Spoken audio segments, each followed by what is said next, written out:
سورة الفاتحة.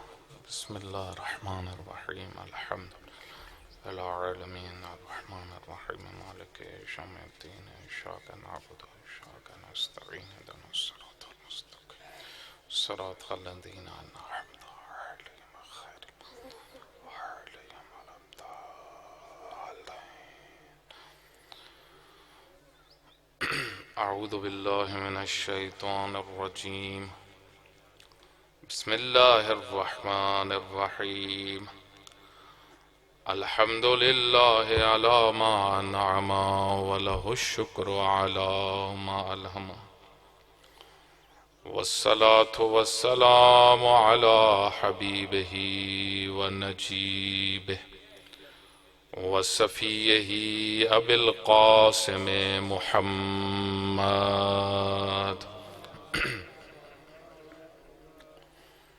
وعلى آله الطيبين الطاهرين المعصومين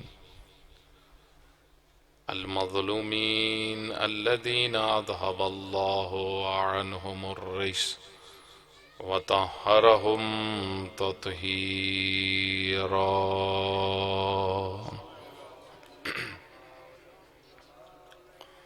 واللعنة الدائمة على أعدائهم أجمعين.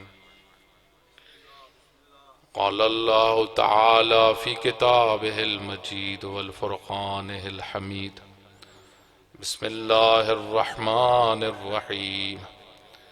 يا أيها الذين آمنوا أطيعوا الله وأطيعوا الرسول وأولي الأمر منكم. رب اشرح لي صدري ويسر لي أمري واحلل عقدة من لساني يفقهوا قولي. الہی الہمنی التقوی وانطقنی بالہدی. اللہ سبحانہ وتعالیٰ آپ سب مومنین کو و مومنات کو صحت و سلامتی عطا فرمائے، اور جہاں پر بھی شیعان حیدر قرار ہیں اللہ سبحانہ وتعالیٰ سب کی حفاظت فرمائے. آپ سب اپنی صحت و سلامتی کے لیے، تمام مجاہدین اسلام کی صحت و سلامتی کے لیے، رہبر معظم سید مجتبیٰ خامنہئی حفظ اللہ کی حفاظت کے لیے، اور دشمنان اسلام کی نیست و نابودی کے لیے ایک بلند صلوات پڑھیں. اللہم صلی علی محمد وعجل فرج. عزیزان گرامی، ایام عید گزرے ہیں. مجالس عزا کا سلسلہ 2 شوال سے معمولاً بہت سارے علاقوں میں شروع ہو جاتا ہے، اور یہ مجالس حسینی جن کا آغاز سید الشہداء علیہ السلام کی شہادت کے بعد ہو گیا تھا. سیدہ زینب سلام اللہ علیہ نے کوفہ کے بازار میں، کوفہ کے دربار میں، ابن زیاد ملعون کے دربار میں، اور پھر شام کے بازار اور دربار میں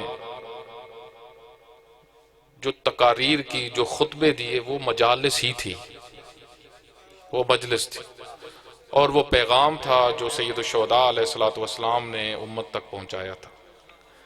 سید الشہداء علیہ السلام نے جس مقصد کے لیے قیام فرمایا تھا، سیدہ زینب سلام اللہ علیہ نے اس کو اپنے انداز میں اور اپنے طریقے سے امت تک پہنچایا. اور وہ ایسی مجالس تھی کہ جو بڑے سخت مرحلے میں تھی،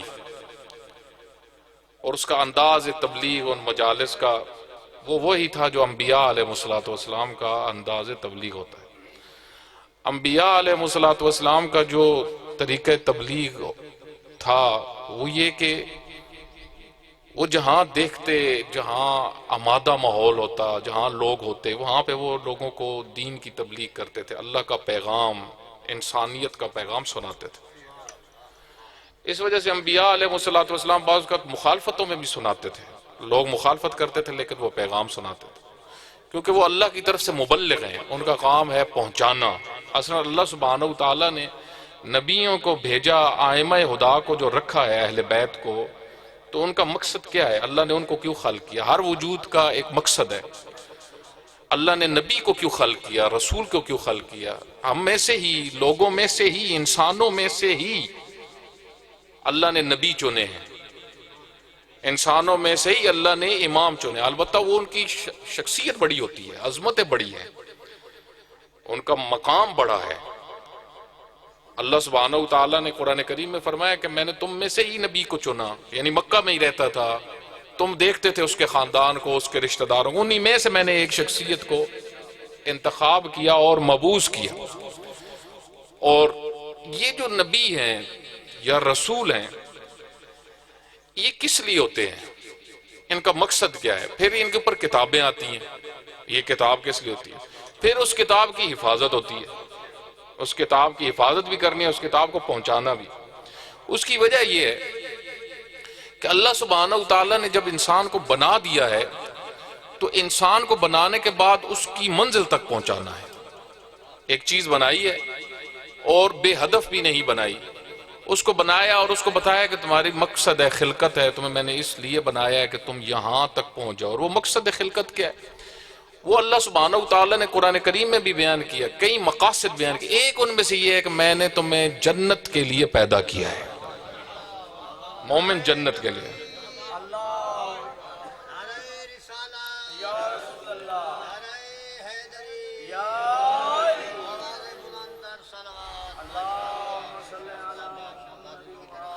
اور پھر اللہ سبحانہ وتعالیٰ نے انسان کو جب اس مقصد کے لیے پیدا کیا تو سعادت رکھی اس کے لیے۔ ایک مفہوم ہے سعادت۔ آپ امام حسین علیہ السلام کا، آپ نے امام حسین علیہ السلام کا یہ جملہ سنا ہوگا کئی دفعہ مجالس کے اندر، جس کو شہید علی لاریجانی نے اپنی شہادت سے پہلے، ایران کی بہت بڑی شخصیت جو ایک ہفتہ پہلے جن کی شہادت ہوئی، شہید علی لاریجانی، بہت بڑا نام تھا، بہت بڑی دنیا کے ایک بڑے سیاست منجھے ہوئے سیاستدان تھے، معتبر شخصیت، علمی شخصیت، عالم تھے۔ وہ اصل میں عالم تھے، صرف امامہ نہیں پہنتے تھے، وہ مدرسے کے پڑھے ہوئے تھے، عالم تھے، لیکن ایران کے نظام میں ایک مضبوط شخصیت تھی۔ رہبر کے بعد ان کی ایک بڑی شہادت ان کی ہوئی، رہبر معظم کی شہادت کے بعد ایک بڑی شہادت آغا علی لاریجانی کی ہوئی، اور وہ بھی یوم القدس کے بعد ہوئی، یعنی یوم القدس والے دن وہ باہر آئے، دنیا نے دیکھا ان کو، اور اس سے اگلے دن عید کی شب ہی ان کی شہادت ہو گئی۔ تو آپ دیکھیں کہ انہوں نے ایک جملہ لکھا جو پوری دنیا میں پھر وائرل ہوا، کہ ان کا آخری جملہ جو ایک ان کا خط تھا، ایک ان کا جملہ تھا۔ خط انہوں نے جو لکھا وہ امت مسلمہ کے لیے لکھا کہ اے مسلمانوں تم کیا کر رہے ہو، ہم تمہارے لیے جنگ کر رہے ہیں۔ وہ بڑا خوبصورت خط ہے، اس کو ضرور پڑھیں، اس خط کے اندر بہت بڑا پیغام ہے۔ آپ دیکھیں اس وقت دنیا کے اندر ایک تبصرہ ہو رہا ہے علمی لوگوں کے اندر، میں نے خود وہابیوں کے بعض چینل دیکھے ہیں جو پڑھے لکھے لوگوں کے، پڑھے لکھے وہابیوں کے جو پوڈ کاسٹ کرتے ہیں، جوان سمجھتے ہیں پوڈ کاسٹ یعنی مکالمہ جو کرتے ہیں، انہوں نے یہ بات کی ہے کہ علی لاریجانی جیسی شخصیت اس وقت پوری دنیا میں ہے ہی نہیں، یعنی اتنے بڑے لوگ ہیں یہ۔ جس ایک بزرگ نے بات کی نا، اس نے کہا، کس نے کہا کہ ایک شہید علی لاریجانی کی شہادت کے بعد تل ابیب پہ حملہ ہوا ہے، تو ایک بزرگ نے بڑی اچھی بات کی، ایک شیعہ بزرگ بیٹھے ہوئے تھے، انہوں نے کہا تل ابیب کیا ہے؟ تل ابیب جیسے کہیں ختم ہو جائیں علی لاریجانی کو نہیں پہنچ سکتے، اتنے بڑے لوگ ہیں یہ۔ تو انہوں نے کیا جملہ لکھا تھا؟ انہوں نے امام حسین علیہ السلام کا ایک جملہ لکھا تھا شہادت سے پہلے، انی لا اری الموت الا سعادہ۔ جب دشمن نے کہا کہ اب تمہاری باری ہے، تو انہوں نے کہا کہ میرے مولا نے کہا تھا، میرے امام حسین نے فرمایا تھا کہ میں موت کو نہیں سمجھتا مگر سعادت، والحیات مع الظالمین الا برما، اور ظالموں کے ساتھ جینا صرف ذلت ہے۔ تو یہ جو سعادت کا مفہوم ہے اس کو سمجھنا بڑا ضروری ہے۔ یہ سعادت نبی کس لیے آئے ہیں؟ امام حسین علیہ السلام رسول اللہ کے وارث ہیں، رسول اللہ کے نواسے ہیں، ان کے پیغام پہنچانے والے ہیں۔ پیغمبر گرامی نے فرمایا کہ حسین سفینہ نجات ہیں، مصباح الہدا ہیں۔ جس امام کی ہم مجالس برپا کرتے ہیں ان کی ایک بنیادی ترین صفت کیا ہے؟ ان کا ایک لقب کیا ہے؟ کہ وہ سفینہ نجات ہے، وہ نجات کی کشتی، وہ چراغ ہدایت ہے۔ تو اس چراغ ہدایت نے ایک بات ہمیں سمجھائی کہ دیکھو ایک ہوتی ہے سعادت، سعید ہونا، سعادت کی راہ نبی بتاتے ہیں، سعادت کی راہ رسول بتاتے ہیں، سعادت کی راہ ان کے وارثین بتاتے ہیں۔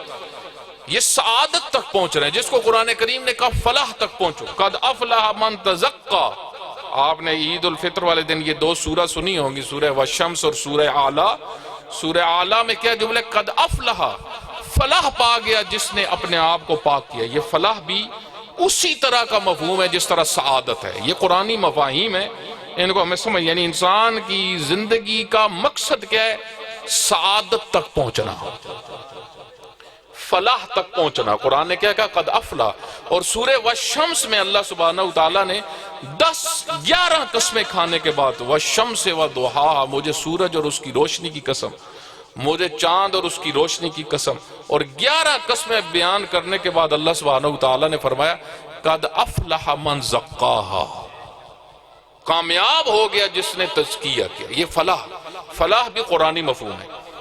کتاب آپ کی خدمت میں عرض کیا کہ ایک کتاب دوسری کتاب کے وارثین، ان دو کو سمجھنا ہم نے، ٹھیک ہے؟ ایک کتاب کی طرف رخ کرنا ہے جس سے امت بڑی دور ہے، امت کتاب سے بہت دور، امت ہر چیز سنتی ہے، قرآن جو پڑھنا شروع کریں ان کو نیند آ جاتی ہے۔ جس کو سننا ہے، جس کو غور سے سننا ہے، اس کو نہیں سنتے، ادھر قبر بن جاتے ہیں، مردوں کی طرح ہو جاتے ہیں۔ اللہ نے کہا نا، اللہ سبحانہ وتعالیٰ فرماتے ہیں ان کو جب قرآن آپ سناتے ہیں تو یہ کچھ لوگ قبریں ہیں، قبر تو سنتی نہیں، آپ اس کے سامنے جا کے کہتے رہیں تو وہ سنتی، اس نے آپ کو جواب تو نہیں دینا۔ اسی طرح بعض لوگ جو ہیں وہ اس سے بھی بدتر ہیں۔ اللہ سبحانہ وتعالیٰ نے قرآن کریم میں فرمایا کہ بعض کے سامنے جب آیات قرآن پڑھی جاتی ہیں تو وہ اس طرح چھلانگیں لگاتے ہیں، پیچھے سے ٹانگیں مارتے ہیں، جس طرح گدھے آپ دیکھتے ہیں، اے رسول خدا، جس طرح گدھے اچھلتے ہیں، گدھوں کو آپ نے دیکھا ہوگا اچھلتے ہوئے، وہ پچھلی ٹانگیں مارتے ہیں، تو وہ ایک کنڈیشن ہوتی ہے جب وہ پریشان ہوتا ہے تو وہ کہ بعض لوگ قرآن جب سنتے ہیں تو وہ گدھوں کی کنڈیشن میں چلے جاتے ہیں، یعنی ان سے برداشت نہیں ہو رہا ہوتا قرآن، کیونکہ ان کے اندر نفاق ہوتا ہے، ان کے اندر منافقت ہوتی ہے۔ ایک کتاب، اسی وجہ سے رسول خدا نے فرمایا میں 2 چیزیں چھوڑ کے جا رہا ہوں، ایک کتاب اور دوسری میری اطرت ہے۔ ایک کتاب، دوسرا صاحب کتاب، کتاب بھی اور استاد بھی ہوگا کتاب پڑھانے والا۔ اس وجہ سے جو کتاب کو صرف پڑھے استاد کے بغیر وہ بھی کامیاب نہیں ہے۔ اسی وجہ سے فرمائے ان دونوں سے تمسک کرو گے تو گمراہی سے بچو گے، اور اگر ایک کو تو توجہ کریں، یہ فلاح، یہ قرآنی مفاہیم میں آپ کی خدمت میں عرض کر رہا ہوں، جس کو امام حسین علیہ السلام نے یزیدیت کے سامنے بیان کیا۔ فرمایا کہ موت سعادت ہے۔ کون سی موت سعادت ہے؟ جو راہ حق پہ ہو۔ یہ تجارت ہے اللہ کے ساتھ، جس طرح اللہ سبحانہ وتعالیٰ قرآن کریم میں فرماتے ہیں، سورہ صف میں، سورہ صف جس کی 14 آیتیں ہیں، اس کی 10 اور 11 نمبر آیت میں اللہ سبحانہ وتعالیٰ کیا فرماتے ہیں؟ یا ایھا الذین آمنوا هل ادلکم علی تجارت، اے صاحبان ایمان کیا میں تمہیں بتاؤں ایک تجارت کا؟ هل ادلکم علی تجارت تنجیکم من عذاب علیم، وہ تجارت جو تمہیں عذاب علیم سے بچا لے گی۔ تو وہ کون سی تجارت؟ اللہ بھی تجارت کا بتا رہا ہے، اللہ کہہ رہا ہے میں تمہیں تجارت بتاتا ہوں، لیکن یہ تجارت وہ دوسری تجارت کی طرح نہیں ہے۔ ایک تجارت ہے جو تم کر رہے ہو، سارے تمہارے معاملات چل رہے ہیں، مثلا تجارت کس کو کہتے ہیں؟ لین دین کو کہتے ہیں، ٹھیک ہے، لیا دیا اس کو تجارت کہتے ہیں۔ کوئی بھی معاملہ جب ہم کرتے ہیں وہ تجارت ہی ہوتی ہے۔ مثلا کسی نے سبزی لینی ہے، کسی نے جو ہے وہ کوئی مال لینا اٹھانا ہے، جنس لینی ہے، یہ تجارت کہلاتی ہے، لین دین، اس کو کہا جاتا ہے لین دین۔ اچھا اللہ فرماتا ہے میں اب تمہیں ایک تجارت بتاتا ہوں، وہ تجارت تم نے کرنی ہے، اور یہ ایسی تجارت ہے جو تمہیں عذاب سے بچا لے گی۔ یعنی اس تجارت کے بغیر کوئی بھی عذاب علیم سے بچ نہیں سکتا۔ ہر کسی کو عذاب آئے گا، ہر کوئی اس عذاب میں آ جائے گا، مگر یہ کہ جس نے یہ تجارت کی وہ عذاب سے بچ جائے گا۔ وہ تجارت کون سی ہے؟ وہ تجارت مالی تجارت نہیں ہے، اللہ ایک خاص تجارت بتا رہا ہے۔ اگلی آیت میں فرماتے ہیں تؤمنون باللہ، اللہ پر ایمان لے کے آؤ، مومن بنو، مومنوں والی زندگی گزارو، یہ تجارت ہے۔ وَرَسُولِهِ، اور اس کے رسول پر ایمان لے آؤ، اور پھر آگے فرمایا وَتُجَاهِدُونَ فِي سَبِيلِهِ، اور اس کی راہ میں جہاد کرو۔ سمجھنے تجارت، یہ تجارت کرو گے تو عذاب سے بچو، اس کی طرف میں تمہاری رہنمائی کر رہا ہوں۔ تجاہدون فی سبیل اللہ باموالکم، اپنے مال سے جہاد کرنا ہے، وَأَنفُسِكُمْ، اور اپنے نفس سے جہاد کرنا ہے. ذَالِكُمْ خَيْرٌ لَكُمْ، اور یہ تمہارے لیے بہتر ہے. اِن كُنتُمْ تَعْلَمُونَ، اگر تمہیں پتہ چل جائے تو. اصل پتہ چل جائے تو یہ ہی تمہارے لیے بہتر ہے. تو یہ میں نے آیت جو آپ کی خدمت میں عرض کی، یہ سعادت ایک تجارت ہے. سعادت ایک تجارت ہے. جس طرح مولا علی نے ایک تجارت کی تھی، شب ہجرت.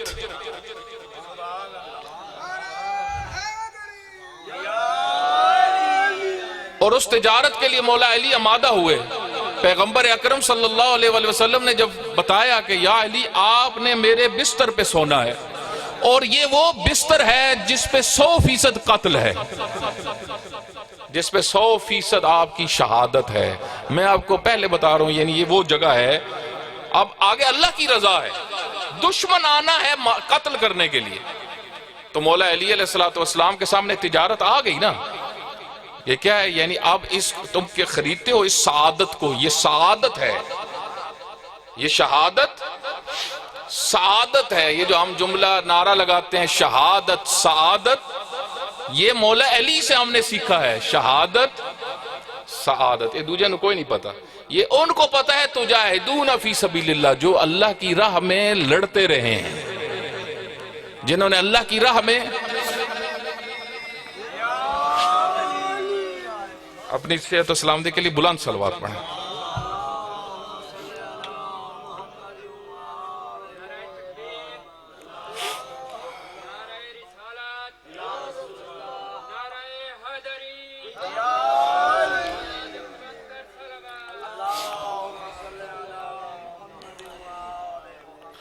اب یہاں پہ جب آپ دیکھیں توجہ کریے گا، جس وقت مولا علی علیہ السلام اس بستر پہ سوئے تو آیت نازل ہوئی.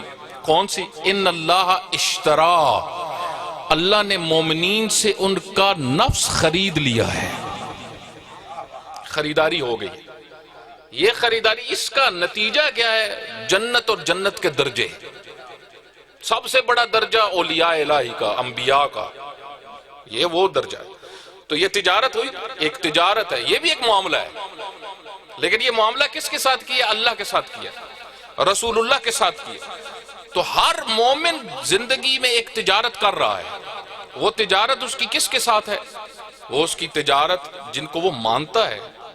اللہ کے ساتھ ہماری ایک تجارت ہے، رسول اللہ کے ساتھ ایک تجارت. ہم لا الہ الا اللہ جو پڑھتے ہیں، یہ ایک تجارت ہے.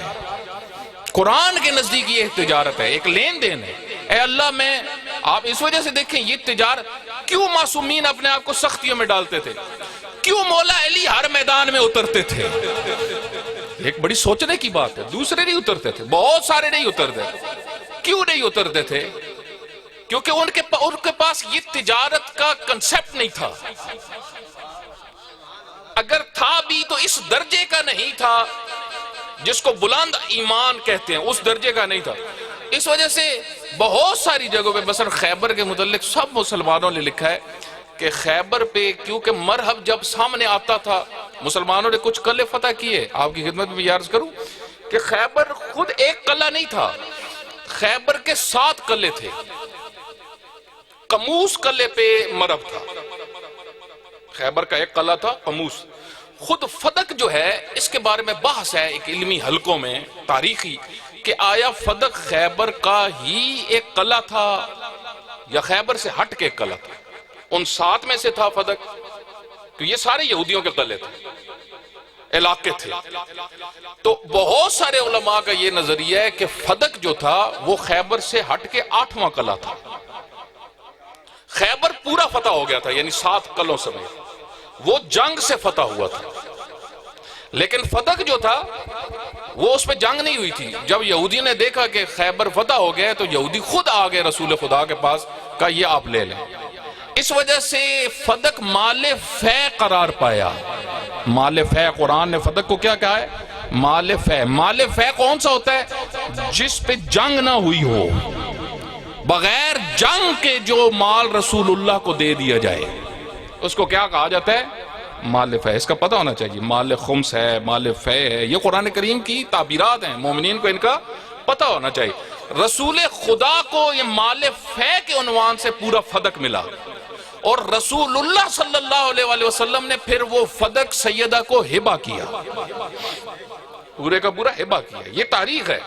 اس وجہ سے خیبر جو تھا وہ ایک بڑا 7 قلعے تھے، کموز پہ مرب تھا، تو پہلوں پہ کچھ نہ کچھ فتح ہوا، لیکن کموز فتح نہیں ہو رہا تھا. کیوں نہیں ہو رہا تھا؟ کیونکہ سارے آ کے یہی کہتے تھے کہ اس کے مقابل میں جو جاتا ہے یا جائے گا تو شہادت 100% ہے. یعنی یہ امکانات تھے، یہ اتنا بڑا فائٹر ہے. مثلا ایک دفعہ چانس ہے، مثلا میں مثال آپ کو دیتا ہوں، ایک دفعہ کسی کی لڑائی ہو جاتی ہے بنگلہ دیش کے ساتھ، ایک دفعہ کسی کی جنگ ہو جاتی ہے فرض کریں سوئٹزرلینڈ کے ساتھ، چھوٹے چھوٹے ملک ہیں، کوئی پاورفل بھی نہیں ہے. مثلا ایک دفعہ جنگ ہو جاتی ہے کسی کی قطر کے ساتھ، دبئی کے ساتھ. دبئی وہ ملک ہیں کہ سب کو پتا ہے کہ دبئی وہ ملک ہے جس کے اوپر ایک میزائل گر جائے ملک ختم ہو جائے گا، کیونکہ عیاش لوگ ہیں، فوجیں ہیں ہی نہیں، عیاش لوگ ہیں، فوج ہے ہی نہیں، ایک میزائل کی مار ہے. اور تیسری بات کیا ہے، وہاں پہ اکثریت جو ہے وہ وہاں کی ہے ہی نہیں، وہ باہر سے آئی ہوئی ہے. اس وجہ سے آپ دیکھیں یو اے ای میں 80% بزنس اسرائیل کا ہے. یہ جو کہتے ہیں کیوں ہٹ کر رہا ہے ایران یو اے ای کو، کیونکہ یو اے ای دبئی چھوٹا اسرائیل ہے، بلکہ اسرائیل سے بھی بڑا اسرائیل ہے اس وقت، کیونکہ اسرائیلی سارا بزنس آ کے کدھر کرتے ہیں؟ دبئی میں آ کے کرتے ہیں. تو توجہ کریں، ایران اس وجہ سے دبئی کو مرکز قرار دے کے اس کو ہٹ کر رہا ہے. کیوں؟ کیونکہ اگر یہ جگہ گرفت میں آ گئی تو یہ شہرگ بنی ہوئی ہے اس وقت اسرائیل کے لیے. جس طرح ہرمز ہے، اسٹریٹ آف ہرمز، وہ ایک جگہ ہے دریا سمندر کی، وہاں پہ ایرانی بیٹھے ہوئے ہیں. ایرانی کہتے ہیں جیسے تو لگنا سڑک کو پوچھ کے لگے. اب 10 دن ہو گئے ہیں، امریکہ کہہ رہے آسان لگنا ہے، وہ کہتے ہیں آ جاؤ، پھر ادھر سے گرفت کی ہوئی ہے. تو ایک دفعہ کوئی ٹکر لیتا ہے قطر سے، ملازمت ہے، پتہ ہے انہوں نے ایک مثال مارنا ہے تو مک جانا، نہ جانا. دبئی اسی طرح. ایک دفعہ اس سے اوپر ہم جاتے ہیں جاپان ایک پاور ہے، جاپان سے بھی کچھ کہتے ہیں ہم ٹکر لے لیں گے. ٹھیک ہے، آپ دیکھیں امریکہ اور جاپان کی جب جنگ ہو رہی تھی، جاپان نے ایک بڑا حملہ کیا تھا امریکہ کے اوپر. ایک بڑا حملہ جب کیا تھا تو امریکہ نے آگے سے ایٹم بم پھینک دیا تھا. یہ تاریخ ہے جن کو پتہ ہے. ٹھیک ہے، اس کے بعد جاپان نے کہا تھا جنگ ہوگی، ایسی سلینڈر کا. امریکہ یہ کرتا ہے. تو اس وجہ سے دنیا میں کوئی بھی ایسا نہیں ہے جو امریکہ سے ٹکر لے. کیوں؟ وہ کہتے ہیں جو ٹکر لے گا اس مرنا ہے. ایک کام ایسا نہیں کرنا. بالکل مرحب کی سچویشن امریکہ کی طرح تھی، بالکل. اور یہ حقیقت ہے تاریخ کی. اور عامر ابن عبدود جو تھا، جو جنگ احزاب میں آیا تھا، جنگ خندق میں، وہ بھی سمجھ لو امریکہ ہی سی. اس زمانے کا امریکہ یہی ہوتا تھا. اور اس کے مقابلے میں کوئی اس وجہ سے مرحب کہتا تھا آؤ. عامر ابن عبدود بھی کہتا تھا آؤ. اور سب نے تاریخوں میں لکھا ہوا ہے کہ عامر ابن عبدود نے جس وقت کہا کہ محمد بھیجو، میں ان کو جنت میں بھیجوں، تو تاریخ میں ہے یہ کہ اس طرح سارے بیٹھے ہوئے تھے، سارے جو پیغمبر گرامی کے ارد گرد ساری شخصیات، مطلب وہ ان کو پتا تھا کیونکہ وہ عامر ابن عبدود کو جانتے تھے. دیکھیں ایسا نہیں ہے کہ امریکہ کے ساتھ ٹکر کوئی آسان ہے.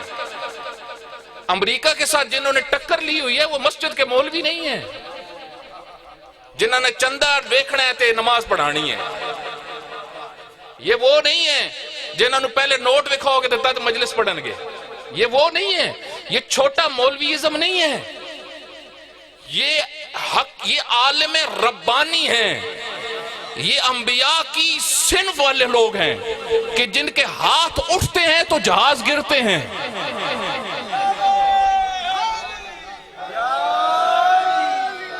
رہبر نے جو امریکہ سے ٹکر لی ہے اس کی وجہ یہ ہے کہ رہبر کو یقین ہے کہ اللہ امریکہ سے بڑا ہے. اے جڑے ملہ ہونے کے مولویوں کو پتا ہے پاکستان میں کچھ ملہ ہیں وہ کہہ رہے ہیں کہ ابھی مثلا وہ ایک ضد میں آئے ہوئے ہیں نا، تو وہ کہتے ہیں کہ وہ کھل کے محمد بن سلمان جو سعودیہ کا شہزادہ ہے اس نے اصل میں حملہ کروایا ایران پہ. یہ سب کو پتا ہے، جو بھی تاریخ جانتے ان کو پتا ہے. اسرائیل نے اس نے کیا کیا ہو بھائی، امریکہ نے اس نے کیا کیا ہو. تین چار ملک جو عربوں کے ہیں ان میں ایک یہ ہے. تو آپ دیکھیں جو آپ کی خدمت میں عرض کر رہا ہوں، یہ بڑا اہم ایک نقطہ ہے کہ اب یہ سارے ان کو پتا ہے کہ امریکہ ایک پاور ہے. یہ نام سے ڈرتے ہیں، امریکہ کے نام سے لڑنے کی بات رہی ہے. آپ دیکھیں ٹرمپ قطر سے گزر رہا تھا صرف پیٹرول ڈلوانے کے لیے، اس نے اپنا جہاز روکا تھا. قطر دا بادشاہ آ گیا توڑ جہاز ملن واسطے. اس نے کہا تہاڈی مہربانی تسی قطر وچ رکے ہو. اور جاپان کا صدر، جاپان دنیا کی بڑی طاقت، رہبر معظم کے پاس آئے بیٹھے تھے اور انہوں نے آ کے کہا کہ ٹرمپ نے کہا میرا خط پڑھ لو. رہبر نے فرمایا یہ اس قابل نہیں ہے کہ اس کا خط پڑھا جائے.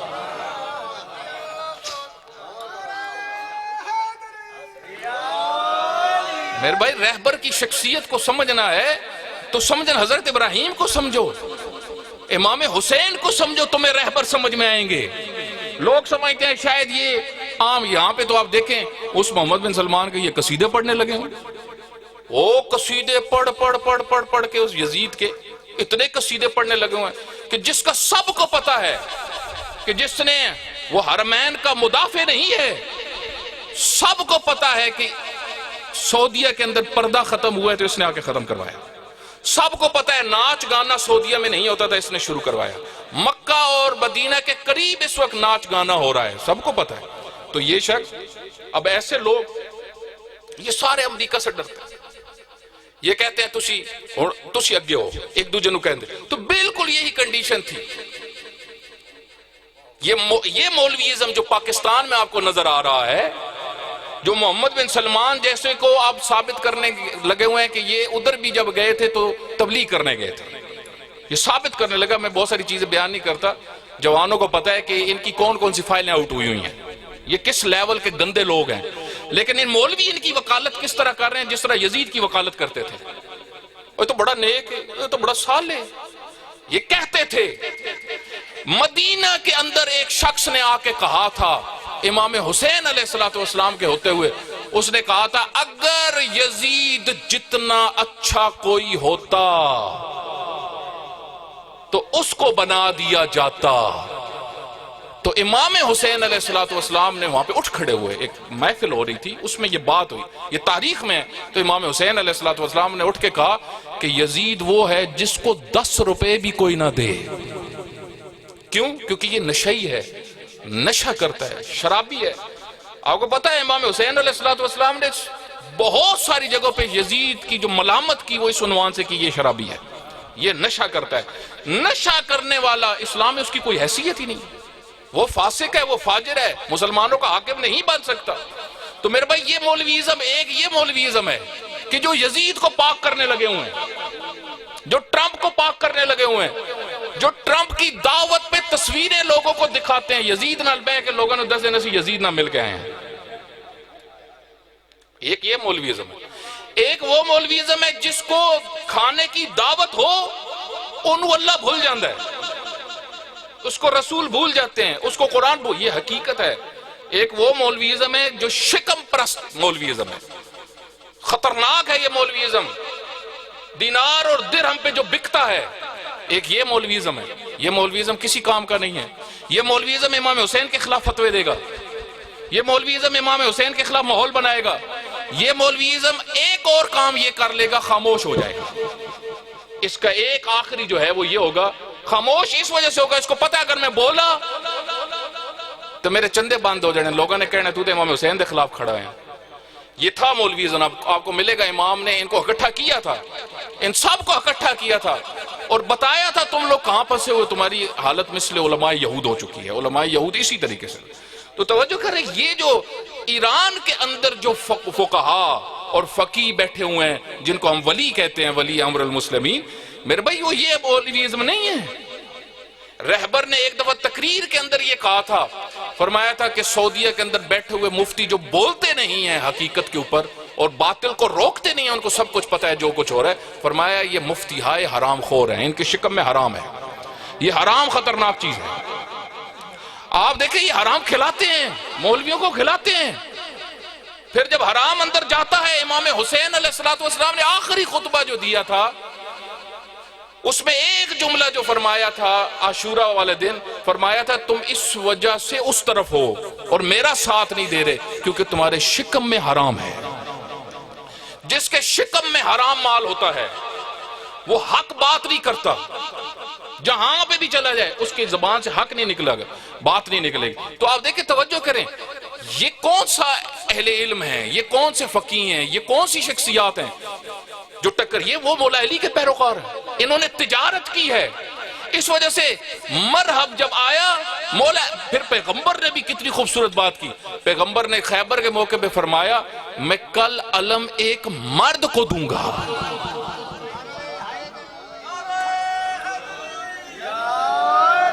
لَأُعْتِيَنَّ، حضرت نے جو لفظ استعمال کیا، فرمایا میں ضرور ضرور دوں گا علم کل ایک رجل کو جو قرار ہے غیر فرار ہے، جو آتا ہے حملہ پھر کرتا ہے، جو پیچھے نہیں ہٹتا، جو یہ نہیں کہ ایک دفعہ حملہ کر کے پھر بیٹھ کے مذاکرات کرتا ہے، وہ حملہ کرتا ہے پھر پلٹ کے آ کے حملہ کرتا ہے۔ کیوں؟ کیونکہ وہ قرار ہے، قرار پلٹ کے حملہ کرنے والا۔ اگر وقفہ بھی دیتے تو حملے کے لیے، نہ پچھو ویکھتا ہے بھی انڈسنا ہے۔ یہ بہت اہم ہے۔ آپ دیکھیں آج قرار کے ماننے والوں کو دنیا کی شیطانی طاقتیں کہہ رہی ہیں سانو تھوڑے ٹائم تو دے دیو۔ ابھی نیتن یاہو نے، آپ دیکھیں بدماش نیتن یاہو بدماش، اور امریکہ جو صرف یہ کیسی آ رہے ہیں، اسی آ رہے ہیں تو جاپان بھی اگے لیٹ جاندہ ہے، یہ وہ ہیں جو کہتے ہیں ہم آ رہے ہیں۔ وہ حیدر کرار کے ماننے والوں نے کیا کہا، آؤ گے تو پھر جا نہیں سکو گے، آ جاؤ یا آ جاؤ، پھر جانا ساڑی مرضی نال، آ جاؤ، آؤ اپنی مرضی نال، جاؤ گے اور ساڑی مرضی نال۔ اور آپ دیکھیں پچھلے ایک ہفتے سے وہ کہہ رہے ہیں اب تھوڑا سا وقفہ دے لیتے ہیں، تھوڑا سا وقفہ۔ کیوں؟ کیونکہ حیدر کرار، یہ ہے کرار کو ماننے والے، یہ ہے فکر، یہ ہے نظریہ، یہ ہے جہاد، یہ ہے مجاہدت، یہ ہے حسینیت۔ انی لا اری الموت، موت کچھ نہیں ہے۔ آج دنیا کے بڑے سکالرز بیٹھ کے کہہ رہے ہیں بھائی یہ کیسے، یہ کن کو مانتے ہیں؟ بھائی پوری دنیا ہے، پوری دنیا میں کسی کو پتہ لگ جائے ایسا بم مارنا ہے، بندہ نکلتا نہیں۔ ایک امریکن نے کہا ہے کہ امریکہ کے اندر بیٹھے ہوئے یہ سارے حکمران، اس نے لفظ استعمال کیا، اس نے کہا یہ ریٹس ہیں، یہ چوہے بن کے بلوں میں چھپے ہوئے ہیں، اور ایران میں دیکھو یوم القدس والے دن سارے باہر نکلے ہوئے ہیں۔ کہا پوچھ کیا ہو؟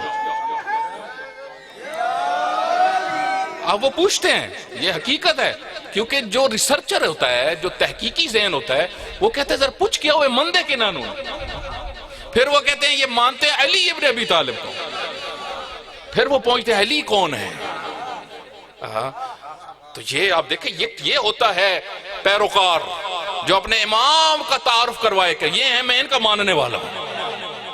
یہی تو مولا علی نے، یہ جو امام نے فرمایا کہ ہمارے لیے باعث زینت بنو، اس کا کیا مطلب تھا؟ چھٹے امام نے فرمایا تمہیں لوگ دیکھ کے کہیں کہ یہ جعفر صادق کا ماننے والا ہے، ہمارے لیے باعث زینت بنو، باعث عار مت بنو، ایسا عمل نہ کرو لوگ کہیں کہ یہ کون ہے، یہ کون لوگ آ گئے ہیں، یہ کیسی باتیں کر رہے ہیں، یہ کیسے عقیدے بیان کر رہے ہیں، یہ کیسی سوچیں بیان کر رہے ہیں، یہ کتنے جاہل ہیں، یہ کتنے بے وقوف ہیں۔ نہ یہ نہیں، بلکہ لوگ یہ کہیں کہ یہ کتنے بڑے لوگ ہیں، یہ کتنی بڑی شخصیات ہیں، یہ کتنے نڈر ہیں، یہ کس کو مانتے ہیں؟ جو موت کو سعادت سمجھتے ہیں۔ یہ ہے حسینیت، یہ ہے امام حسین علیہ السلام سے سبق لینا، سرمشق بنانا امام کو۔ میرے بھائی سرمشق بنانا اور ہے، اللہ نے ان کے وجود کو عظیم بنایا، اللہ نے ان کے وجود میں برکتیں ہی برکتیں رکھی، انہوں نے خود کہا ہمارے وسیلے سے اللہ کو سے طلب کرو، اس میں کوئی شک نہیں ہے، ہمارا وسیلہ دو اللہ کو۔ لیکن میرے بھائی اب صرف امام کو حاجتوں کے لیے رکھ لینا نہ، امام کی پیروی کرنی ہوتی ہے، امام کے نقش قدم پہ چلنا ہوتا ہے۔ اس وجہ سے اہل علم سے آپ جا کے پوچھیں، جو مدرسوں کے اندر ایک بڑی کتاب پڑھائی جاتی ہے فقہ کی، لمتین، لمت الدمشقیہ جس کو کہا جاتا ہے، شہید ثانی کی شرح ہے اور شہید اول نے اس کو لکھا تھا، دونوں شہید ہیں، بڑی شخصیات ہیں۔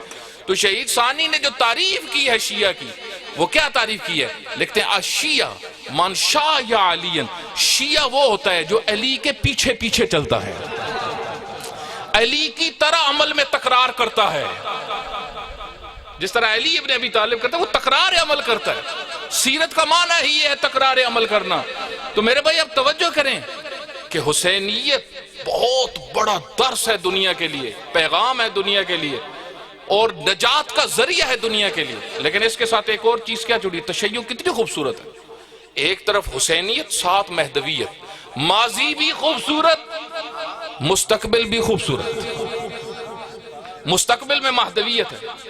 اب یہ دو چیزیں پڑھ رہی ہے دنیا، کہتے ہیں ڈٹے ہوئے ہیں، کہاں سے سیکھا ہے انہوں نے؟ کہا حسین سے سیکھا۔ اچھا حسین، اس کا مطلب ہے شخصیت ہے، حسین بڑی چیز ہے، ان کو سمجھنا ہے ہمیں۔ کہا آگے کا کیا سوچ رہے ہیں؟ ہمیں جو ہرا رہے ہیں، ہمیں جو کہتے ہیں نہیں مننا تانوں، تو یہ پھر کنوں من دین؟ سوچنے والی بات بھائی، سارے امریکہ کو مان رہے ہیں تو یہ کیوں نہیں مان رہے؟ وہ کہتے ہیں جنہاں نو اے من دین نا، وہ کہتے ہیں امریکہ نو نہیں مننا، وہ کہتے ہیں شیطان نو، انہوں نے دسیا یزید نو نہیں، جو ظالم ہوگا اس کو نہیں مانا، چاہے جتنا بڑا ہو۔ یہ علی نے بتایا تھا، یہ حسین نے بتایا۔ اس وجہ سے یہ جنگ ایک ماضی ہے اس کا پہلو، وہ حسینیت ہے، ایک مستقبل ہے اس کا پہلو۔ تم کہتے ہو نا امریکہ کا تمدن بڑا خوبصورت ہے، تم کہتے ہو یہ بڑے حقوق بشر، تک لینے حقوق بشر، یہ حقوق بشر ہے، یہ تو بدماش نے، یہ تو دنیا کے سب سے بڑے ڈاکو ہیں اس وقت۔ اگر یہ کہا جائے دنیا کا سب سے بڑا ڈاکو ٹرمپ، ڈاکوؤں والا کردار، لوٹنے والا کردار، انسانیت ان کے سامنے شرما گئی ہے کہ کتنے گندے لوگ ہیں، لوگوں کو پڑھایا گیا۔ اچھا اگر یہ اتنے برے ہیں تو تمہارے پاس کیا ہے؟ اے شیعہ، اے علی کے پیروکار، تم جو ان سے ٹکرا گئے ہو، تو جب ایک چیز غلط ہے تمہاری نظر میں، ٹھیک نہیں ہے، تو تمہارے پاس کوئی نظام بھی ہے کہ جو امریکہ کو توڑ دے اور حقیقت کو پیش کرے، اور جس میں حقوق بھی ہوں، رفاہ بھی ہو، عزت بھی ہو، عبادت بھی ہو، سعادت بھی ہو، فلاح بھی ہو؟ تمہارے پاس فلاح ہے، ہم تو امریکہ، ہم تو کہتے ہیں ہم فلاح دیں گے، تو تم تو ہمارے ساتھ ٹکرا گئے ہو۔ تم کہتے ہو نہیں تم سارے شیطان ہو، اور واقعاً شیطان ہو، شیطانوں والی حرکتیں کی ہیں انہوں نے۔ آپ دیکھیں انہوں نے صرف پہلا حملہ ہی جو کیا رہبر کے ساتھ ہی بچیوں کے اوپر، سکول کے اوپر، اس سے ہی دنیا کو سمجھ گئی کہ یہ شیطان ہے، یہ شیطان والا عمل ہے۔ پری پلانڈ ارادے سے 160 بچیوں کو مارا، تو یہ حقوق بشر انسان کر سکتا ہے؟ بچوں کا قاتل نہیں کر سکتا۔ تو دنیا نے کہا کہ اچھا یہ کیا، ان کے پاس کیا ہے، ان کے پاس کون سا نظریہ ہے؟ کہ یہ منتظر ہیں ایک نظام کے، ایک عالمی نظام کے، جس کے اندر فلاح ہوگی، ہدایت ہوگی، سعادت کا۔ اس نظام کو بنائے گا کون؟ کا اس نظام کو بنائے گا جو اس کا نام ہے امام مہدی۔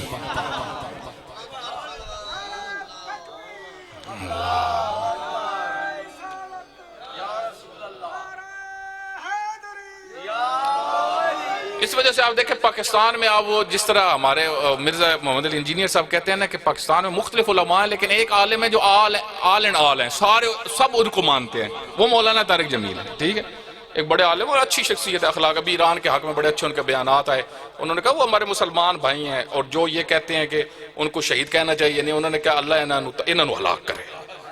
جڑے کہتے ہیں ان کو شہید نہ کہو، ہلاک کہو، کہا اللہ انہوں ہلاک کرے جڑا اس موقع تے بھی یہ بے وقوف والیاں گلاں کر دے۔ وہ شہید نہیں ہے تو تسی شہید ہو، وہ مومن نہیں ہے تو تم مومن ہو، وہ مسلم نہیں ہے تو تم مسلم ہو۔ کون مسلمان ہے؟ اللہ جو قرآن میں بیان کر رہے تجاہدون فی سبیل اللہ، وہ اللہ کی راہ میں جہاد کرتے ہیں، وہ اللہ کی راہ میں جہاد کرتے ہیں۔ ہاں پراپرٹیاں اکٹھی کرنے والے سے جہاد نہیں کرتے، علاقے اکٹھے کرنے والے سے جہاد نہیں کرتے، اللہ کی راہ میں۔ اس وجہ سے علامہ اقبال نے بھی یہی فرمایا نا کہ مومن کا مقصود و مطلوب شہادت، مقصود و مطلوب مومن، شہادت مقصود و مطلوب مومن، نہ مال غنیمت نہ کشور کشائی. مومن یہ نہیں چاہتا میں مال غنیمت اکٹھا کروں، نہیں چاہتا، کیونکہ امیر المومنین نے یہ سکھایا ہے مومن کو. اس وجہ سے خیبر جب فتح ہوا تھا اور مرحب گرا پڑا تھا اور لدا ہوا تھا سونے کے ساتھ، تو علی اس کے قریب سے اس طرح گزر گئے جیسے اس نے کچھ پہنا ہی نہیں ہوا. وہاں سے دنیا کو سمجھ آئی کہ مقصود شہادت ہے، مقصود شہادت، مال غنیمت نہیں ہے، کشور کشائی نہیں ہے. مولا علی نے اس لیے بھی جہاد نہیں کیا زندگی میں. پوری زندگی مولا علی کی پڑھ لیں آپ، 4 سال حکومت کی. مولا علی نے اس وجہ سے جہاد نہیں کیا کہ میں علاقے بڑھاؤں. یہ مولا علی کی ایک بڑی خاص خصوصیت ہے. اس کے اوپر تاریخ میں بڑا ایک تبصرہ ہے کہ کیوں مولا علی نے ایسا نہیں کیا. اس کی وجہ یہ ہے میرے بھائی، یہ مقصود مومن نہیں ہے. مقصود مومن یہ ہے جتنے ہیں چنگے مومن ہونے چاہیے. جتنے ہیں بڑھانے کی ضرورت نہیں ہے، بڑھ جائے تو اچھا ہے. مقصد بڑھانا نہیں ہے، مقصد جتنے بنے ہیں مومن، پھر وہ مومن ہوں. پھر وہ یہ نہیں کہ مومن کی جگہ کچھ اور بنے ہوئے ہوں، نہ، پھر وہ مومن ہوں. تو میں نتیجے کی طرف جا رہا ہوں عزیزان. یہ منتظر، مہدویت اور انتظار، یہ انتظار کا نظریہ جو اہل بیت نے پیش کیا ہے اس کو سمجھیں. انتظار ہاتھ پہ ہاتھ رکھنا نہیں تھا. انتظار سونے کا معنی نہیں ہے. ہم جب انتظار کرتے ہیں کسی کا، مثلا کوئی خطیب آ رہا ہے، کوئی ذاکر صاحب آ رہے ہیں، یا آپ کے کوئی مہمان آ رہے ہیں، ہم انتظار کر رہے ہیں. انتظار کا ہی مطلب اردو میں ہی ہم کر لیتے ہیں. کیا ہوتا ہے انتظار کا مطلب؟ یعنی ایک بندہ آ رہا ہے جس کے لیے ہم نے تیاری کرنی ہے. وہ جو آنکھ رکھی ہوتی ہے ہم نے، انتظار میں جو ایک چیز مرکزی ہوتی ہے وہ نظر ہوتی ہے. یعنی کسی کے اوپر نظر ٹکائی ہوئی ہے، کوئی آئے، اس کو کہا جاتا ہے انتظار. اچھا وہ آئے تو اسا جا کے سہ جانا ہے؟ نہ، وہ آئے، آگے سے سپیکر لگا ہوا ہو، مومنین بیٹھے ہوئے ہوں، میز ہو، انتظامات ہوں. تو یہ انتظار کا مفہوم کیا ہوا؟ تیاری. تیاری. منتظر، امام زمانہ کا منتظر کون ہے؟ جو سویا ہوا ہو، جو لا تعلق ہو، جس کو کسی چیز کی پرواہ ہی نہ ہو، جو اپنی مستیوں میں مست ہو، جو اتنی بڑی شہادتوں میں بھی اپنے موڈ میں پھر رہا ہو اور اپنی لائف گزار رہا ہو. اس کے رہبر قتل ہو رہے ہوں، اس کے مومن بھائی قتل ہو رہے ہوں، خون بہایا جا رہا ہو، اور یہ عام روٹین میں روٹیاں کھا رہا ہو، یہ عام روٹین میں اپنی زندگی خوش رہ رہا ہو، مسر ہنس رہا ہو. نہ میرے بھائی، یہ نہیں ہے دین، یہ حسینیت نہیں ہے. حسینیت درد کا نام ہے. احساس، مومن بھائی کا درد ہو، احساس ہو، تکلیف ہو، ان کی تکلیف میری تکلیف. آج مسلمانوں کی سب سے بڑی ایک بےغیرتی کیا ہو چکی ہے؟ وہ یہی ہو چکی ہے. یہ شروع سے ایک درس پڑھتے تھے سکولوں میں، ہم سب نے پڑھی یہ حدیث سکول میں، بچوں نے، ہر بچے کو یہ پڑھائی گئی. مسلمان ایک جسد کی مانند ہیں، اور جسد میں کسی ایک جگہ پہ درد ہو تو پورے حصے میں درد ہوتی. کیا مجھے درد ہو رہی ہے؟ اے مسلمانوں تمہیں درد ہو رہی ہے؟ سعودی عرب میں بیٹھے ہوئے کو درد ہو رہی ہے؟ دبئی میں بیٹھے ہوئے کو درد؟ نہ، درد نہیں ہو رہی، بلکہ وہ کہہ رہے ہیں جڑے بچ گئے انہوں نے بھی جا کے مارو. کیونکہ یہ عیاش مسلمان ہیں، یہ وہ عیاش ہیں جن کا دین سے کوئی تعلق نہیں ہے.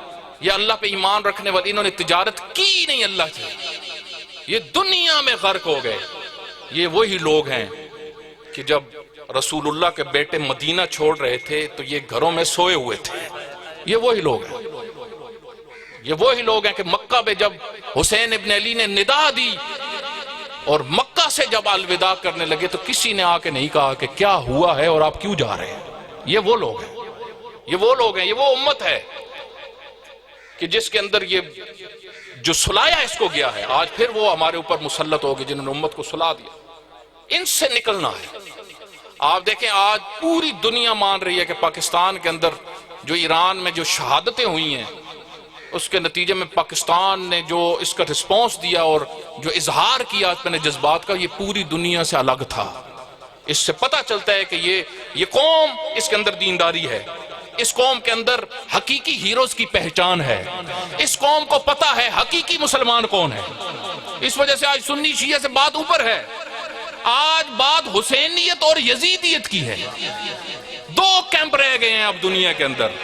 جو حق کے ساتھ ہے وہ حسینیت والا ہے، تو جو باطل کے ساتھ ہے وہ یزید ہے، وہ یزیدیت پھیلا رہا ہے. تو اس وجہ سے عزیزان کرام وہ نہ بنے جو لا تعلق ہو. لا تعلق. کربلا سے جب نکلنے لگے مدینہ کے یہ حالات تھے. ایک میں نے بہت بڑے شیعہ عالم سے یہ سنا تھا اور میں نے ایک کتاب میں بھی اس کو دیکھا اور یہ اتھینٹک بات ہے کیونکہ خود مدینہ کے اندر بھی جو گورنر بیٹھا ہوا تھا وہ بنو امیہ سے تھا جس وقت امام کی شہادت ہوگی اس کے بعد. تو سر اقدس کو امام کے سر اقدس کو بعض کتابوں میں یہ ہے کہ یزید نے بھجوایا مدینہ کل لے کے جاؤ مدینہ. یہ بڑی اہم بات ہے اس کو توجہ سے سنیں. مدینہ میں جب آیا تو بنو امیہ کا جو اس وقت حاکم تھا اس کو یہ کہا گیا کہ تم نے جا کے مدینہ والوں کے سامنے اعلان کرنا ہے اور سر رکھنا ہے. کہ مدینہ والے سارے اکٹھے ہوئے. وہ گورنر کھڑا ہوا اور رسول اللہ کی قبر کی طرف اشارہ کر کے کہتا ہے کہ بدر کا حساب برابر ہو گیا ہے. مدینہ والے کسی نے کہا یہ زیادہ دکھ تھا, یہ زیادہ تکلیف تھی, خنجر لگنے سے زیادہ یہ تکلیف تھی. یہ کون سے مسلمان ہیں؟ یہ کہاں کے مسلمان ہیں؟ ان کو کس نے یہ غلط سبق پڑھا دیا؟ ان کو کن حرام خوروں نے یہ درس پڑھایا ہے کہ حسین ابن علی کہ جو قاتل ہے اس کے سامنے خاموش ہو رہی؟ یہ حالات تھے. یہ حالات کس نے بنائے؟ وہ اس وقت اس میں سارے طبقات شریک تھے. اور جب اس سے بڑا دکھ کیا تھا, کسی نے یہ نہیں کہا اے حسین, صرف ایک بھائی نے کہا تھا اے حسین خود چلے جاؤ, بہنوں کو نہ لے کے جاؤ. امت کو خیال نہیں ہے, امت کو تکلیف نہیں تھی, صرف ان کو درد تھا. وہ 72 جو تھے, وہ 72 جو امام حسین علیہ السلام کے ساتھ تھے, ان کو تکلیف تھی کہ حسین بھی نہ آتے اور ان کی بہنیں بھی نہ آتی, ہم ہی رہتے, ہم ہی یہ جہاد کر لیتے. ان کی نوبت اس وجہ سے عاشورہ والے دن ایک صحابی امام حسین علیہ السلام نے کہا کہ میں ابن سعد سے, بس میرے چند جملے, کہ میں ابن سعد سے ملنا چاہتا ہوں. اے حسین ابن علی, کیا میں اس کو آخری نصیحت کر لوں؟ امام نے فرمایا آپ جائیں اور نصیحت کر سکتے ہیں, جائیں. یہ گئے تو جب پہنچے تو یہ خبیث خیمے میں بیٹھا ہوا تھا. پوچھا کہاں بیٹھا ہوا ہے ابن سعد؟ انہوں نے بتایا اس خیمے میں. گئے خیمے کے پاس گئے, اندر داخل ہوئے. ابن سعد ملعون کو سلام نہیں کیا انہوں نے. جب سلام نہیں کیا تو آگے سے ابن سعد کہتا ہے کہ تم نے سلام ہمیں کیوں نہیں کیا, کیا ہم مسلمان نہیں ہیں؟ تو اس صحابی نے جو درد بھرا جملہ کہا, اس نے کہا عجب, ابھی تک تم مسلمان ہو, عجب, ابھی تک تم خود کو مسلمان سمجھتے. حالانکہ حالت یہ ہے کہ فرات کے کنارے سے جانور پانی پی رہے ہیں اور تھوڑے سے فاصلے پہ رسول اللہ کی بیٹیاں پیاسی تڑپ رہی ہیں. تم یہ مسلمان, یہ رسول اللہ سے تم نے مسلمانی سیکھی ہے, یہ تم نے اپنے اصحاب سے یہ مسلمانی سیکھی, تم نے اہل بیت سے یہ مسلمانی سیکھی. یہ تمہیں کس نے درس پڑھا دیا؟ یہ تمہیں کس نے سبق پڑھا دیا؟ عزیزان گرامی, وہی امام حسین علیہ السلام امت کو آخری وقت تک بیدار کرتے رہے, جگاتے رہے کہ حق کی طرف آ جاؤ. کہتے ہیں جب امام حسین اکیلے کھڑے ہوئے تھے, امام علیہ السلام نے خطبہ ارشاد فرمایا. 2 خوارج میں سے جوان, خارجی جوان, خوارج جو مولا علی کے دشمن تھے, انہوں نے جب امام حسین کا, ایک چچا کے بیٹے تھے دونوں, ایک نے دوسرے سے کہا حسین کی بات تو ٹھیک ہے, یہ خدیجہ کے بیٹے ہیں, یہ فاطمہ کے بیٹے ہیں, یہ رسول اللہ کے بیٹے ہیں. یہ کہتے ہیں میرا جرم بتاؤ, میں نے شریعت کی کوئی حد توڑی ہے, میں نے کوئی ناحق قتل کیا ہے, تم کیوں میرے خلاف اکٹھے ہو گئے ہو, تم کیوں بغاوت کر گئے ہو؟ دونوں نے کہا حسین تو ٹھیک کہتا ہے. اب یہ نکلے دونوں, اور جب نکل کے آئے تو امام حسین علیہ السلام نے یہ نہیں کہا تم اب کیوں آ گئے. جو حق کی طرف آ گیا وہ ہدایت پا گیا آخری سانسوں تک. اسی وجہ سے علماء نے لکھا ہے, علماء نے کتنے کریم ہیں اہل بیت, کتنے عظیم ہیں اہل بیت. جب آخری لمحے تھے کوئی بچانے والا نہیں تھا حسین ابن علی کو, ملعون کوئی قریب نہیں آتا تھا. توجہ کریے گا, کوئی قریب نہیں آتا تھا. کیوں؟ کیونکہ حسین کے قریب آنے کے لیے سر اقدس کو جدا کرنے سے ہر کوئی ڈرتا تھا, ہر کوئی ڈرتا تھا. مقتل کے اندر لکھا ہوا ہے کہ خولی اس کا دل تھا میں حسین ابن علی کا سر اقدس جدا کروں, لیکن وہ آگے نہیں بڑھ پا, ڈر جاتا تھا. وہ تاریخ میں سنا ہے نا, جب امام حسین علیہ السلام کی لاش رکھی ہوئی تھی تو 10 لوگ آئے ابن سعد کے پاس, آ کے کہتے ہیں کیا ہم گھوڑے دوڑا سکتے ہیں؟ لاش کے اوپر. تو ابن سعد نے کہا ایسا کیوں کرنا چاہتے ہو؟ کہا ہم نے سنا ہے ابن زیاد نے کہا ہے جو گھوڑے دوڑائے گا اور حسین کی لاش کو پامال کرے گا اس کے لیے ایک خاص انعام ہوگا. تاریخ کے اندر موجود ہے. تو یہ سارے اس ارادے سے تھے, کوئی آگے نہیں بڑھتا تھا. لیکن شمر ملعون آگے بڑھا. شمر جب آگے بڑھا, میرے امام نے ایک جملہ کہا جو تاریخ میں موجود ہے. امام نے اس کی طرف خطاب کیا, اس کے چہرے کو دیکھ کے کہا اے شمر تو مجھے جانتا ہے میں کون ہوں؟ تو مجھے جانتا. کیوں امام یہ فرما رہے تھے, کیوں یہ بات کر رہے تھے؟ امام نے پھر اس کو یہ کہا ذرا سوچ لے ایک دفعہ, سوچ لے ایک دفعہ, تو کہاں آ رہا ہے, تیرے ارادے کیا ہیں؟ کیوں؟ کیونکہ امام کریم ہے, نہ کر یہ جرم. میں جنت کا امام ہوں, میں جنت تک پہنچانے کے لیے آیا ہوں. اس وجہ سے پھر سیدہ نے, میرے بھائی یہ لوگ دنیا میں غرق تھے, دنیا سے بچو, دنیا کی لالچ سے بچو, حرص سے بچو, یہ اتنے غرق تھے. تاریخ کے اندر لکھا ہوا ہے سیدہ زینب جب خیمے میں دیکھ رہی تھی کہ اب شمر اور ان سب نے گھیرا ہوا ہے, تو چھوٹا خیمہ سیدہ سے اور 72 قدم جس طرح علماء پڑھتے 70 قدم کے فاصلے پہ تلے زینب یہ ایک اونچی جگہ پہ سیدہ جب آئی, سیدہ نے ابن سعد سے کہا او ابن سعد تو دیکھ رہا ہے؟ تو تاریخ کے اندر لکھا ہوا ہے ابن سعد اس کی داڑھی پہ آنکھوں سے آنسو تھے. کیوں؟ کیوں آنسو تھے؟ کیونکہ وہ جانتا تھا میں کیا کر رہا ہوں, میں کس کو قتل کر رہا ہوں. اور سیدہ بھی اس کو بتا رہی تھی دنیا نے ان کو یہاں تک پہنچا دیا. آج یہ مسلمان جو خاموش ہیں, بچے قتل ہو رہے ہیں, خواتین قتل ہو رہی ہیں, کربلا بنا دی ان ظالموں نے. آشیان حیدر کرار کو خاموش ہیں. کیوں خاموش ہیں؟ یہ دنیا پرست ہو چکے ہیں, دنیا غرق ہو چکے ہیں. اور یہاں تک نہیں, پھر اتنی دنیا پرستی تھی, میرا آخری جملہ, بات حسین کے قتل تک بھی نہیں رہی. جب خیموں میں آئے نا یہ ظالم, چادریں لوٹنا شروع کی بیویوں کی. کہتے ہیں کہ بیویوں نے, ایک بیوی نے کہا ظالم ٹھہر جا. جب اس نے کانوں کی طرف ہاتھ بڑھانے کی کوشش کی نا, تو ایک بیوی نے کہا ظالم ٹھہر جا, میں خود بالیاں اتار کے دیتی ہوں. کہتے ہیں جوں بالی اتارنے کا ارادہ کیا, حضرت ام کلثوم کا ہاتھ کانپنا تھا, اس ملعون نے زور سے کھینچ کے اتارا, چادریں لوٹی. سیعلم الذین طلبوا